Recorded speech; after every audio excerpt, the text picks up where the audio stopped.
This is the story of Mary Eastey, sister of Rebecca Nurse, victim of mass hysteria, and unlikely champion of justice whose final plea would help bring down the Salem Witch Trials forever. Mary Eastey was born Mary Town around 1634 in Great Yarmouth, England. She was part of a family that would become tragically intertwined with Salem's darkest chapter. Her sister Rebecca Nurse was already a respected member of Salem Village when the witch trials began. Their sister, Sarah Cloyce, would also face accusations. 3 sisters, 3 targets of the same deadly hysteria. Mary had married Isaac Eastey in 1655 and settled in Topsfield, just outside Salem Village. By 1692, she was a mother of 7, known for her piety and respected in her community. But respect meant nothing when the accusations began flying. The Eastey and Town families had money and land. In a community torn apart by property disputes and social tensions, prosperity could be as dangerous as poverty. Mary was everything. The Puritan community valued devout, hard-working and modest. She attended church regularly and raised her children in the faith. Yet none of this would save her when the finger of accusation pointed in her direction. The accusations against Mary Eastey began in April 1692, just weeks after her sister Rebecca Nurse was arrested. The afflicted girls, led by Mercy Lewis and Abigail Williams, claimed Mary's spectre was tormenting them. They writhed and screamed in apparent agony whenever her name was mentioned. But there was a problem. Even some witnesses began to question the girl's behavior when it came to Mary Eastey.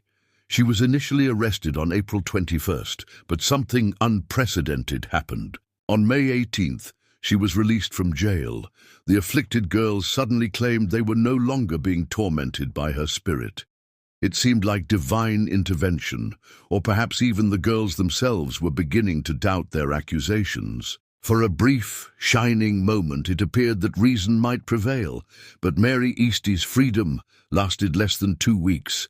On May 31st, the girls claimed her spectral attacks had resumed with renewed fury. This time, they said, she was angrier than ever, vengeful at having been released. Mary was arrested again.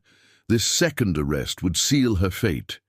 Mary Eastey's trial was a masterclass in dignity under impossible circumstances.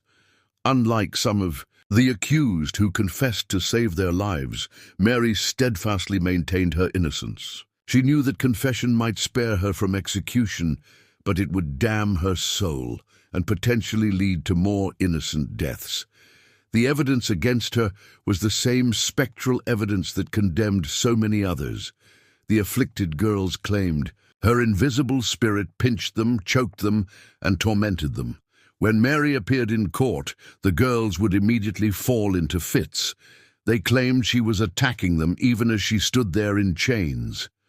Mary responded to these accusations with quiet dignity. Court records show her asking pointed questions about the nature of the evidence against her. "I never hurt you in my life," she told her accusers. "You do me wrong." She challenged the court's reliance on spectral evidence, the idea that the devil could use someone's image to commit crimes without their knowledge or consent. Her questions were logical, devastating, and completely ignored. The court had already decided that spectral evidence was reliable.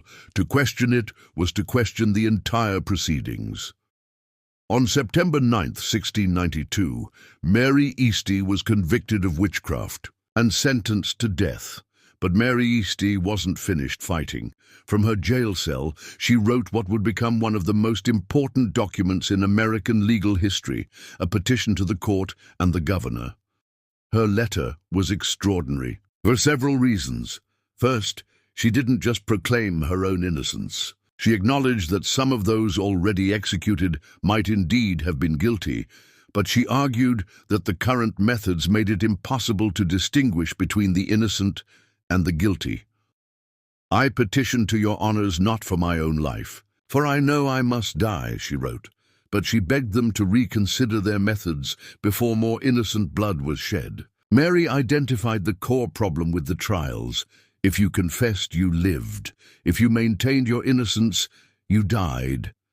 This created a system where only the truly innocent, those whose consciences wouldn't allow false confession, faced execution. She pointed out that many of those who had confessed were now accusing others, creating an ever-expanding circle of accusations. Most remarkably, she asked the court to examine the afflicted girls more carefully, suggesting they might be under an evil hand themselves. On September 22, 1692, Mary Eastey was hanged on Gallows Hill alongside 7 others. Even at the gallows, witnesses noted her composure and dignity. She prayed for her accusers and maintained her innocence to the end, but her letter had already begun to work. Increase Mather, one of the most influential ministers in Massachusetts, read Mary's petition and was deeply moved by her arguments. Her letter helped crystallize growing doubts about spectral evidence and the reliability of the afflicted girl's testimony. Within weeks of her execution, the tide began to turn against the trials. Governor William Phips, who had established the Court of Oyer and Terminer, began to have serious doubts about the proceedings. By October, the court was dissolved. By May 1693, all remaining prisoners had been released. Mary Eastey's letter became required reading for anyone trying to understand what had gone wrong in Salem. In 1711, the Massachusetts General Court passed legislation restoring the good names of those executed and providing financial compensation to their families. Mary Eastey's family received £20, a token sum that could never restore a life, but an acknowledgement of terrible injustice. Her letter influenced legal thinking about evidence, witness testimony, and the presumption of innocence for generations. Legal scholars still study her petition as an early example of systematic critique of flawed legal proceedings. Mary Eastey died not because she was guilty, but because she refused to lie to save her life. Her final letter stands as a testament to the power of moral courage in the face of mass hysteria. In our age of social media accusations and viral outrage, perhaps we should ask ourselves, would we have had Mary Eastey's courage to speak truth to power, even when that truth could cost us everything?